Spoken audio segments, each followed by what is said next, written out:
আসসালামু আলাইকুম রহমতুল্লাহি ওয়া বারাকাতুহু। রজবের ওই চাঁদ উঠেছে পশ্চিম দিগন্তে, ইমানদার মুসলমান বান্দারা হাসছে আনন্দে, কারণ রমজান মাস যে চলে আসছে।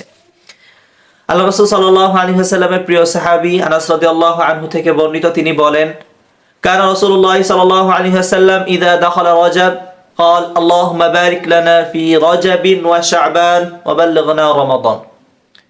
আল্লাহ রাসূল সাল্লাল্লাহু আলাইহি ওয়াসাল্লামের সামনে যখন রজব মাস চলে আসতো, তখন আল্লাহ রাসূল সাল্লাল্লাহু আলাইহি ওয়াসাল্লাম আল্লাহ তাআলার কাছে দোয়া করতেন, আল্লাহুম্মা, হে আল্লাহ, বারিক লানা, আপনি আমাদেরকে বরকত দান করেন, ফি রজাবিন, রজব মাসে, ওয়া শাবান, এবং শাবান মাসে, এবং আপনি আমাদেরকে পৌঁছিয়ে দেন রমাদান মাসে। তো এই দুই মাস আল্লাহ রাসূল সাল্লাল্লাহু আলাইহি ওয়াসাল্লাম দোয়া করেছেন।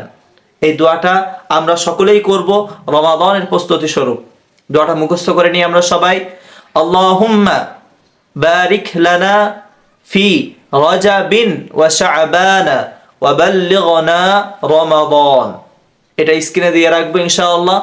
এখানে স্ক্রিনশট দিয়ে মুখস্থ করতে পারেন, অথবা যে কোনো মাধ্যমে কারো কাছে যাদের মুখস্থ আছে তাদের থেকে আমরা শিখে নিতে পারি। এবং এই দুই মাস আমরা আমল করবো ইনশাআল্লাহ, বেশি বেশি পড়ার চেষ্টা করবো ইনশাআল্লাহ, এবং সন্তানদেরকে শেখাবো।